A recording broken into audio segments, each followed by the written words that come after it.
Welcome back. This उत्कर्ष श्रीवास्तव और आज हम स्टार्ट करने वाले हैं हमारा chapter lifelines of national economy for class 10 geography, जिसको हम कवर करेंगे एक बहुत ही छोटी सी वीडियो में। तो स्टार्ट करते हैं हमारे पहले टॉपिक के साथ, दैट इज ट्रांसपोर्टेशन सिस्टम।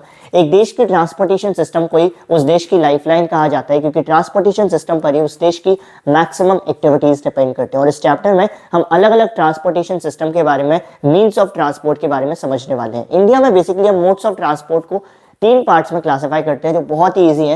पहला लैंड के बेसिस पर, दूसरा वाटर के बेसिस पर और तीसरा एयर के बेसिस पर। लैंड के बेसिस पर आप भी समझ चुके हो, सड़कों वाली बात कर रहे हैं हम, और वाटर के बेसिस पर हम वाटरवेज वाली बात कर रहे हैं, समुद्र वाली बात कर रहे हैं, और एयर के बेसिस पर हम फ्लाइट वाली बात कर रहे हैं। सबसे पहले बात करते हैं रोडवेज के बारे में। रोडवेज क्या है भाई? सड़क मार्ग। सड़क सिंपली क्या है? हमारे इंडिया में इतनी ज्यादा नेटवर्क है सड़कों का, रोड्स का इतना तगड़ा नेटवर्क है कि आप जानकर आश्चर्य हो जाओगे। अगर आपने कभी इसको मैप में देख लिया तो यू विल बी अमेज्ड। ठीक है, तो ऐसा क्यों है कि हमारे इंडिया में इतना ज्यादा रोड्स का नेटवर्क है और लोग रोडवेज को ज्यादा प्रेफर करते हैं as compared to any other means of transport? उसके कुछ बेसिक रीजन है। लाइक रोडवेज का जो कंस्ट्रक्शन कॉस्ट आता है, इनको बनाने का खर्चा आता है, वो दूसरे मोड ऑफ ट्रांसपोर्ट से कम है। यानी कि रेलवे सिंपली अगर मैं बोलूं तो उससे कम खर्चे में रोड आप बना सकते हो। दूसरा, रोड्स को आप कहीं पर भी बना सकते हो, चाहे जैसी टोपोग्राफी हो, ऊंचा नीचा एरिया हो, पठार हो, प्लेन हो, ऊपर ढलान हो, चढ़ान हो, आप कहीं पर भी रोड्स का निर्माण कर सकते हो। लेकिन आप रेलवेज में ये नहीं कर सकते, इसीलिए हम कह सकते हैं रोडवेज क्या है, रेलवेज से बेहतर भी एक ऑप्शन है। साथ ही साथ रोडवेज को लोग क्यों प्रेफर करते हैं? क्योंकि शॉर्ट डिस्टेंसेस, कम दूरी के लिए जो रोडवेज होती है वो बेस्ट ऑप्शन है, और साथ ही साथ इकोनॉमिकल ऑप्शन है। आप कम पैसे में इजीली ट्रेवल कर सकते हो। साथ ही साथ सड़कों की मदद से, रोडवेज की मदद से डोर टू डोर सर्विस भी अवेलेबल होती है। लाइक रोडवेज की मदद से आप एक घर से डायरेक्ट दूसरे घर तक सामान पहुंचा सकते हो, लेकिन ट्रेन डायरेक्टली एक घर से दूसरे घर नहीं रुकेगी। वो क्या करेगी? वो तो स्टेशन टू स्टेशन रुकेगी। यानी कि रोडवेज आपको क्या करता है? डोर टू डोर फैसिलिटी भी प्रोवाइड करता है। साथ ही साथ रोड ट्रांसपोर्टेशन जो सिस्टम होता है, ये क्या करता है? ये एक लिंक का काम भी करता है। लाइक सपोज करो एक देश है, एक देश में जहां पर क्या है, एयरपोर्ट्स है, एक देश है जहां पर सी पोर्ट्स है, समुद्री तट है, लेकिन अगर वहां पर रोड नहीं है तो आप कैसे एयरपोर्ट तक पहुंचोगे, कैसे सी पोर्ट तक पहुंचोगे? तो इसीलिए हम कह सकते हैं ये जो रोड है वो एक लिंक का काम करते हैं। किन के बीच में लिंक एस्टैब्लिश करने में? सी पोर्ट्स, एयरपोर्ट्स, लोगों के बीच में लिंक एस्टैब्लिश करने में। That is why roadways is a better option. ठीक है, अब रोडवेज, इंडिया में रोडवेज को कुछ पार्ट्स में क्लासिफाई किया जाता है। ऐसा नहीं है कि हम सिंपली ये कह रहे थे कि ये हमारी सड़क, ये तुम्हारी सड़क। कुछ पर्टिकुलर तरीके से सड़कों को क्लासिफाई किया गया है, जिसमें बताया गया है कि अगर ऐसी सड़क है तो उसको हम ये बोलेंगे, ऐसी है तो ये बोलेंगे। सबसे पहला है golden quadrilateral super highways. Golden quadrilateral super highways, तो इसका सिंपल आप मतलब समझते हो। क्वाड्रिलेटरल में क्या होता है? क्वाड्रिलेटरल में एक तरीके से हम क्या करते हैं, 4 या 5 साइड्स को एक साथ जोड़ते हैं आपस में, 4 या 5 कॉर्नर को क्या करेंगे? आपस में जोड़ेंगे। तो इट्स वेरी सिंपल। ये जो गोल्डन क्वाड्रिलेटरल सुपर हाईवेज होते हैं, इनके थ्रू हम क्या करते हैं, 4 या 5, मेनली तो 4 ही होता है, 4 बड़ी बड़ी मेगा सिटीज को हमारी कंट्री की, उनको जोड़ने की कोशिश करते हैं, जिससे क्या हो जाए, लोगों का टाइम बचे और लोग इजिली इन रोडवेज की मदद से, हाईवेज की मदद से एक सिटी से दूसरे सिटी में पहुंच सके। लाइक एक बहुत ही कॉमन है, common golden quadrilateral super highway हमारा है दिल्ली, कोलकाता, चेन्नई और मुंबई। चारों जो सिटीज है वो इस सुपर हाईवे से जुड़ी हुई हैं। एक और जो सुपर हाईवे है that is north south corridor में है, जो श्रीनगर टू कन्याकुमारी तक जाता है, मींस बहुत लंबा है। एक और है ईस्ट वेस्ट कॉरिडोर, जो सिलचर से पोरबंदर तक जाता है। दूसरी जो प्रकार की रोड्स होते हैं उनको नेशनल हाईवेज कहते हैं। ये जो नेशनल हाईवेज होते हैं आप बहुत इजीली इनको देख सकते हो। क्यों? क्योंकि ये बेसिकली, सबसे पहली बात तो आपको कहीं पर भी देखने को मिल जाएंगे। लाइक मैं एक छोटे से टाउन में रहता हूँ, बट अभी भी मेरे घर से सिर्फ 1.5 किलोमीटर की दूरी पर एक नेशनल हाईवे है। तो नेशनल हाईवे ये बेसिकली क्या होते हैं? ये वो रोड सिस्टम होते हैं, ये वो सड़कें होती है जिनको मेंटेन कौन करता है? जिनको मेंटेन CPWD यानी सेंट्रल पब्लिक वर्क डिपार्टमेंट करता है। और ये मेनली कहूँ तो ये सेंट्रल गवर्नमेंट की सरकार, सेंट्रल गवर्नमेंट यानी कि केंद्रीय गवर्नमेंट की सड़कें होती हैं, और वही उनको प्रॉपर तरीके से चीज़ों की देखभाल करते हैं। तीसरी जो रोड्स होती हैं वो कौन सी होती हैं? स्टेट हाईवेज होती हैं। स्टेट हाईवेज क्या होते हैं? स्टेट हाईवेज वो रोड्स होती हैं जो स्टेट की कैपिटल को क्या करते हैं? स्टेट की छोटी छोटी सिटीज से लिंक करते हैं। लाइक यूपी में जो हाईवेज है उनको हम स्टेट हाईवेज क्यों बोलेंगे? क्योंकि वो क्या करते हैं? यूपी की कैपिटल लखनऊ को यूपी की छोटी छोटी डिस्ट्रिक्ट से ज्वाइन करते हैं। तो ये हमारा क्या हो जाएगा? स्टेट हाईवे का एक एग्जांपल हो जाएगा। और स्टेट हाईवे को मेंटेन कौन करता है? स्टेट हाईवे को मेंटेन PWD करता है। उसके बाद आता है हमारा डिस्ट्रिक्ट रोड्स यानी जिला वाली रोड्स। तो देखो स्टेट हाईवेज थी, स्टेट हाईवेज से छोटी क्या होंगी, डिस्ट्रिक्ट रोड। डिस्ट्रिक्ट रोड्स में क्या होगा, ये वो रोड्स होंगी जो क्या करेंगी, डिस्ट्रिक्ट्स के, जिले के अलग अलग हिस्सों को एक दूसरे से जोड़ेंगे, वेरी सिंपल। उसके बाद आता है हमारा कुछ और रोड्स भी होती है, कुछ और रोड्स यानी कि अदर रोड्स, जैसे कि गांव की रोड। ये जो गांव की रोड्स होती है ये किसके अंडर में आती है, ये जो प्रधानमंत्री की कुछ योजनाएं चलती हैं, लाइक प्रधानमंत्री ग्रामीण सड़क योजना, इनके तहत इन रोड्स को बनाया जाता है। यानी कि हम कह सकते हैं कि रोड्स के बहुत सारे क्लासिफिकेशन है। और एक जो सिक्स्थ बहुत ही इंपॉर्टेंट क्लासिफिकेशन है, दैट इज बॉर्डर रोड्स। ये बॉर्डर रोड्स क्या करता है, ये किन के द्वारा मेंटेन होती है, ये बॉर्डर रोड ऑर्गेनाइजेशन के द्वारा मेंटेन की जाती है। और ये रोड्स क्यों बनाई जाती है, जिससे जो इंडियन आर्मी है या जो मिलिट्री ऑफिसर्स है ये उन एरियाज तक भी पहुंच सके जहां तक पहुंचना डिफिकल्ट है, और इंडिया की सुरक्षा कर सके। बेसिकली 6 टाइप की क्लासिफिकेशन हमने पढ़ ली है। आई होप सो आपको समझ आया होगा। मूव ऑन करते हैं नेक्स्ट टॉपिक की तरफ, that is road density. Road density simply मतलब रोड घनत्व, सड़क घनत्व। यानी कि रोड डेंसिटी में क्या होता है, हम ये देखते हैं कि हर 100 स्क्वायर किलोमीटर के एरिया में कितनी रोड है। ज्यादा रोड होगी तो हम बोलेंगे ज्यादा रोड डेंसिटी है, और कम रोड होगी 100 स्क्वायर किलोमीटर के एरिया में तो कम रोड डेंसिटी है। इससे हम पता करते हैं बेसिकली हमारे देश में रोडवेज का डेवलपमेंट कैसा हो रहा है। और ये वेरी करता है, किसी किसी स्टेट में रोड डेंसिटी ज्यादा भी होगी, किसी किसी स्टेट में रोड डेंसिटी कम भी होगी। तो ये वेरी सिंपल, ये पेपर में कभी नहीं पूछा जाता, तो इसको लेकर वरी मत होना, ये बस खाली मैंने ऐड कर दिया क्योंकि आपकी बुक में है। मूव ऑन करते हैं नेक्स्ट मोड ऑफ ट्रांसपोर्ट पर, जो है रेलवेज का। रेलवेज हमारे इंडिया में बहुत हिस्टोरिकली बहुत ही फेमस है, क्योंकि इनकी मदद से पहले के टाइम पर बहुत ज्यादा व्यापार हुआ करते थे। रेलवेज क्या है, एक बहुत ही इंपॉर्टेंट मोड ऑफ ट्रांसपोर्ट है। अगर हम किसी लंबे दूरी की बात करें तो एक रेलवे बेस्ट ऑप्शन मान लिया जाता है कई सारी चीज़ों को करने के लिए, लाइक ट्रांसपोर्टेशन ऑफ गुड्स को करने के लिए। और साथ ही साथ लोग क्या कर सकते हैं, रेलवे की मदद से सामान को तो एक जगह से दूसरी जगह तक पहुंचा ही सकते हैं, उसी दौरान क्या कर सकते हैं, घूम भी सकते हैं, नज़ारों का मजा भी ले सकते हैं। तो जो रेलवेज का डिस्ट्रीब्यूशन पैटर्न ये कई चीज़ों पर डिपेंड करता है। ऐसा नहीं है हर जगह पर आपको रेल की पटरी मिलेगी, ये कई फैक्टर्स पर डिपेंड करता है। जैसे कि वहाँ का जो एरिया है जहाँ पर रेलवेज होना है, वहाँ का फिजियोग्राफिक फैक्टर बहुत इंपॉर्टेंट करता है कि वहाँ का जो एरिया है वो कैसा है, क्या मतलब बिल्कुल प्लेन होगा तभी तो रेल चल पाएगी, अगर ऐसा ऐसा ऐसा हुआ तब तो रेल पॉसिबल नहीं है। और भी 2-3 चीज़ों पर डिपेंड करता है। जो नॉर्दर्न प्लेन है वहाँ पर आपको रेलवेज बहुत अच्छा, रेलवेज की जो लिंक है वो बहुत ज़्यादा मिल जाती है। क्यों मिलती है, क्योंकि वहाँ पर जो लैंड है वो क्या है, बिल्कुल प्लेन है, यानी कि वहाँ पर रेल की पटरी डलना बहुत ही आसान है। अगर पटरी ऐसी ऐसी डलेगी तब तो रेल चल नहीं पाएगी। तो नॉर्दर्न प्लेन में इतनी ज़्यादा रेलवेज की लिंक क्यों है, क्योंकि वहाँ का जो लैंड सिस्टम है वो क्या है, बिल्कुल ही बढ़िया सा अपना लेवल्ड लैंड है, प्लेन है, ठीक है। थर्ड आता है पाइपलाइंस। पाइपलाइंस क्या माना जाता है, इंडिया में एक न्यू अराइवल माना जाता है ट्रांसपोर्टेशन सिस्टम में। पाइपलाइंस की मदद से कई सारी चीज़ें की जाने लगी है, लाइक पाइपलाइंस की मदद से भी हम ट्रांसपोर्टेशन कर सकते हैं, ऑयल का ट्रांसपोर्टेशन कर सकते हैं, वाटर का कर सकते हैं, गैस का कर सकते हैं, ठीक है। और इंडिया की जो 3 इंपॉर्टेंट पाइपलाइन है उनके बारे में आपको बता देता हूँ।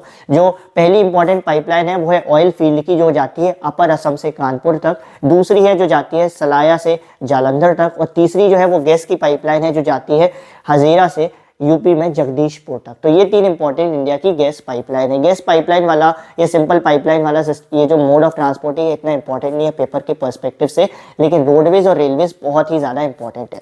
मूव ऑन करते हैं नेक्स्ट टॉपिक पे, that is waterways. Waterways basically क्या होता है, माना जाता है वाटरवेज बेस्ट तरीका है। बेस्ट तरीका क्यों है, क्योंकि इससे आप, बेस्ट तरीका है कब, जब आपको बहुत लंबी लंबी दूरी तक सामान को और बहुत भारी भारी सामान को पहुंचाना हो, तो हम मान लेते हैं कि जो वाटरवेज है ये बेस्ट है। यानी कि waterways is considered as cheapest means of transport and also very suitable for carrying heavy and bulky goods. साथ ही साथ वाटरवेज क्यों अच्छा माना जाता है, क्योंकि एनवायरमेंट फ्रेंडली होता है, इससे कोई खास पॉल्यूशन नहीं फैलता है। इंडिया की कुछ नेशनल वाटरवेज है, जैसे कि जो इलाहाबाद और हल्दिया के बीच में गंगा रिवर है जो 16-20 किलोमीटर तक फैली हुई है। उसके बाद ब्रह्मपुत्र रिवर जो साडिया से धुबरी के बीच में है। इंडिया की कुछ मेजर सी पोर्ट्स जो है वो हमारे कौन से हैं, मुंबई पोर्ट है जो इंडिया का बिगेस्ट पोर्ट है, टूटीकोरिन है तमिलनाडु का, चेन्नई पोर्ट है, विशाखापट्टनम पोर्ट है। अब बेसिकली क्या है, आपको ये सारी चीज़ें याद नहीं करनी है, आपको मेनली रोडवेज और रेलवेज के बारे में याद करना है और कुछ पोर्ट के बारे में कि कौन सा पोर्ट कहाँ पड़ता है, जिसमें Visakhapatnam port, Tuticorin port, Chennai port, एक मंगलौर पोर्ट भी आता है, एक गोवा में भी एक पोर्ट है, मरमगांव पोर्ट, उनके बारे में याद कर लेना है। 4-5 पोर्ट वो आपके मैप वर्क में आएंगे और रोडवेज और रेलवेज आपके पेपर में आएंगे। इसके अलावा इस चैप्टर से कुछ भी नहीं आएगा, ठीक है। मूव ऑन करते हैं नेक्स्ट टॉपिक पे, एयरवेज। बहुत ही सिंपल है, इंडिया में एयरवेज को नेशनलाइज किया गया था 1953 में। एयर ट्रेवल देखो, एयर ट्रेवल आपको जनरली कहाँ पे देखने को मिलेगा, जनरली आपको उन एरियाज में देखने को मिलेगा जहाँ पर क्या है, जहाँ पर रोड और रेल नहीं आ सकती हैं। सिंपली इनको हम नॉर्थ ईस्ट स्टेट्स में बहुत ज़्यादा यूज होते हुए देखते हैं एयरवेज को। क्यों? क्योंकि वहाँ पर रोडवेज को बनाना या रेलवेज को बनाना इतना आसान नहीं है। क्यों? क्योंकि वहाँ आए दिन क्या हो सकता है, वहाँ पर एक तो बहुत सारे जंगल हैं, बहुत लंबी लंबी नदियाँ हैं, और साथ ही साथ वहाँ की टोपोग्राफी बहुत खतरनाक है, ऊंची नीची, और साथ ही साथ फ्लड, इन सब के चांसेस भी बहुत ज़्यादा होते हैं। तो इसीलिए नॉर्थ ईस्टर्न स्टेट्स में हम क्या पाते हैं कि एयर ट्रेवल का बहुत ज़्यादा यूज होता है। क्यों? Because of the big reverse, because of the dense forest and because of the frequent floods. Okay, तो ये हमारा एयरवेज का छोटा सा टॉपिक था, ये खत्म होता है। मूव ऑन करते हैं नेक्स्ट टॉपिक पे, that is mass communication. Mass communication, communication क्या होता है? कम्युनिकेशन मतलब कम्युनिकेट करना। सिंपली मैं आपसे कम्युनिकेट कर रहा हूँ तो मैं क्या कर रहा हूँ, मैं कोई भी एक मैसेज को या किसी भी चीज़ को आप तक वो मैसेज पहुंचा रहा हूँ, आप उसको आगे पहुंचाओगे, वो फिर कोई किसी और को पहुंचाएगा, तो ये कम्युनिकेशन है। तो मास कम्युनिकेशन क्या होता है? सिंपली कम्युनिकेशन में हम क्या करते हैं, एक इंसान दूसरे इंसान को एक मैसेज पहुंचाता है। मास कम्युनिकेशन में क्या किया जाता है, हम एक जगह से एक बहुत बड़ी ऑडियंस को कोई मैसेज कन्वे करते हैं। तो मास कम्युनिकेशन में क्या किया जाता है, मैसेज को शेयर किया जाता है या कन्वे किया जाता है किसमें, एक बहुत बड़ी ऑडियंस में, लार्ज स्केल ऑडियंस में या मास ऑडियंस में, तभी इसका नाम क्या है, मास कम्युनिकेशन। मास ऑडियंस यानी कि very large number of audience के साथ जब आप कम्युनिकेट करोगे तो वो मास कम्युनिकेशन हो जाता है। और उसके क्या तरीके हैं, टेलीविजन की मदद से आप अपनी बात को बहुत सारे लोगों तक पहुंचा सकते हो, क्योंकि टेलीविजन बहुत सारे लोग देख रहे हैं, मैगजीन्स, रेडियो और भी कई तरीके हैं। इंडिया जो है वो फीचर फिल्म का पूरे वर्ल्ड में लार्जेस्ट प्रोड्यूसर भी माना जाता है, यानी कम्युनिकेशन सेक्टर में हम बहुत आगे हैं। एज अ कंट्री हम बाकी सारी कंट्रीज से बहुत आगे हैं। मूव ऑन करते हैं नेक्स्ट टॉपिक पे, tourism as a trade. Tourism sector की अगर हम बात करें तो आज के टाइम पर इंडिया का टूरिज्म सेक्टर में बहुत ज़्यादा पोटेंशियल है। अगर वो अच्छे से ग्रो कर गया तो नेक्स्ट लेवल चला जाएगा। इंडिया में 2 करोड़ से ज़्यादा लोग, 20 मिलियन से ज़्यादा लोग टूरिज्म सेक्टर में डायरेक्टली इन्वॉल्व हैं, उसमें एम्प्लॉयड हैं, किसी ना किसी तरीके से उससे कमा रहे हैं। टूरिज्म सेक्टर से होता क्या है, या टूरिज्म से होता क्या है, हमारा देश प्रमोट होता है, हमारे देश की इंटीग्रिटी प्रमोट होती है, हमारे देश का कल्चर प्रमोट होता है। जब बाहर के लोग हमारे देश को घूमने आएंगे, टूरिज्म सेक्टर को देखेंगे कि क्या क्या टूरिस्ट स्पॉट्स हैं यहाँ पर, तो उससे क्या होगा, वो क्या हमारे इंडिया के बारे में जानेंगे, हमारा इंडिया प्रमोट होगा, हमारे इंडिया का कल्चर प्रमोट होगा, हमारे इंडिया के जो छोटे छोटे हैंडीक्राफ्ट्स लोग हैं जिनकी कला को विदेश में बड़ा पसंद किया जाता है। जब कोई भी विदेशी हमारे यहाँ आता है तो वो छोटे छोटे ये जो आर्टिशंस, पीजेंट्स होते हैं, हैंडीक्राफ्ट लोग, वो इनकी बनी हुई चीज़ें जरूर खरीदते हैं, सो दैट वो अपने देश में जाकर इंडिया का कल्चर दिखा सके। तो जितना ज़्यादा टूरिज्म सेक्टर में ग्रोथ होगा उतना ही ज़्यादा देश को फायदा भी मिलेगा। And as I said, India के टूरिज्म सेक्टर में बहुत ज़्यादा पोटेंशियल है। मूव ऑन करते हैं इस चैप्टर के लास्ट टॉपिक पे, that is international trade. International trade क्या होती है? बेसिकली ट्रेड होता है व्यापार, या सिंपली कहूँ लेन देन। जब हम आपस में व्यापार कर रहे हैं तो वो सिंपली डोमेस्टिक ट्रेड हो जाता है। या सपोज करो उत्तर प्रदेश और तमिलनाडु आपस में ट्रेड कर रहे हैं तो वो डोमेस्टिक ट्रेड है। क्यों? क्योंकि वो देश के अंदर ही अंदर हो रहा है। लेकिन जब देशों के बीच में व्यापार हो, सपोज करो चाइना, अमेरिका, इंडिया, इनके बीच में व्यापार हो रहा है, तो वो क्या हो जाएगा? International trade. तो इंटरनेशनल ट्रेड कुछ नहीं होता है, सिंपली जब 2 या 2 से ज़्यादा देशों के बीच में व्यापार होता है तो हम उसको इंटरनेशनल ट्रेड कहते हैं। सिंपली ट्रेड बिटवीन 2 और more than 2 countries is known as international trade. एक ट्रेड में होता क्या है, व्यापार में होता क्या है, या तो एक्सपोर्ट होता है या इम्पोर्ट होता है। या तो आप चीज़ों को बाहर बेचते हो या बाहर से अपने देश में मंगवाते हो, यही चीज़ें होती हैं। इसी बेसिस पे हम 2 कंडीशंस को क्रिएट करते हैं। देखो, जितना ज़्यादा आप भारत से सामान दूसरे देश में भेजोगे, इसका मतलब उतना ही ज़्यादा आपको प्रॉफिट होगा भारत में, और जितना ज़्यादा सामान आपके देश में बाहर से आएगा, इसका मतलब आपको उतनी ज़्यादा चीज़ों की ज़रूरत पड़ रही है दूसरे देश से, यानी कि आप लॉस में जा रहे हो। इस बेस पे हम एक सिचुएशन क्रिएट करते हैं। सपोज करो एक ऐसी सिचुएशन होती है जहां पर आपने जो भारत से सामान भेजा है, एक्सपोर्ट किया है, वो बहुत ज़्यादा है एज कम्पेयर टू जो सामान भारत के अंदर आया है, यानी कि जो इम्पोर्ट हुआ है। तो ऐसे में क्या होगा, जो एक्सपोर्ट होगा वो इम्पोर्ट से ज़्यादा होगा, और इसका मतलब क्या है, एक्सपोर्ट का मतलब सिंपली आपका जो प्रॉफिट होगा वो ज़्यादा होगा। और इस सिचुएशन को हम क्या कहते हैं, बेसिकली इस सिचुएशन को हम बोलते हैं हमारा favourable balance of trade. Favourable मतलब हमारे फेवर में है। जब आप प्रॉफिट कमाओगे तो वो आपके फेवर में है, यानी कि जब एक्सपोर्ट ज़्यादा होंगे एज कम्पेयर टू इम्पोर्ट तो आपको प्रॉफिट ज़्यादा होगा, और इस सिचुएशन को हम बोलेंगे फेवरेबल बैलेंस ऑफ ट्रेड। और इसके अपोजिट को हम क्या बोलेंगे, अनफेवरेबल बैलेंस ऑफ ट्रेड। यानी कि जब एक्सपोर्ट कम हो, इंपोर्ट ज़्यादा हो, तो जब इंपोर्ट ज़्यादा होगा यानी कि आपका खर्चा ज़्यादा लग रहा है और आपको प्रॉफिट कम मिल रहा है, तो ऐसे में हम क्या बोलेंगे, unfavourable balance of trade. Very simple, ठीक है। सपोज करो आपने 10 किलो आलू दूसरे देश में भेजे और वहां से आपके देश में सिर्फ 3 किलो टमाटर आए, तो ऐसे में क्या हुआ, आप प्रॉफिट में हो, क्यों? क्योंकि आपका एक्सपोर्ट ज्यादा है। तो इस सिचुएशन को हम क्या बोलेंगे, इस सिचुएशन को हम फेवरेबल बैलेंस ऑफ ट्रेड बोलेंगे। और सपोज करो मैं सिचुएशन पलट दूं, आपने अपने देश से 3 किलो टमाटर दूसरे देश में भेजे और दूसरे देश से 10 किलो आलू हमारे देश में आए, तो ऐसे में क्या हुआ, आपका इंपोर्ट ज्यादा है तो आप लॉस में रहोगे और इसको हम अनफेवरेबल बैलेंस ऑफ ट्रेड बोलेंगे। सिंपली ये जो डिफरेंस होता है एक्सपोर्ट और इंपोर्ट के बीच में, इसको हम बैलेंस ऑफ ट्रेड के नाम से जानते हैं। आई होप सो आपको ये चैप्टर समझ आया होगा। और एक इंपॉर्टेंट चीज जो इस चैप्टर में आपको बता दूं कि इंपॉर्टेंट टॉपिक क्या थे इस चैप्टर के, रेलवेज और रोडवेज के बारे में समझना बहुत ज़रूरी है। और कुछ जो मेजर पोर्ट हैं उनको ज़रूर याद करना है, specially Visakhapatnam port, Mangalore port और मरमगांव पोर्ट, टूटीकोरिन पोर्ट, ये जो पोर्ट्स हैं उनको ज़रूर याद कर लेना। बाकी चाहे इस पूरे चैप्टर को एक बार भी पढ़ना मत, ठीक है। आई होप सो इस वीडियो के थ्रू आपको ये पूरा चैप्टर समझ आया होगा। मिलते हैं नेक्स्ट वीडियो में, तब तक के लिए गुड बाय।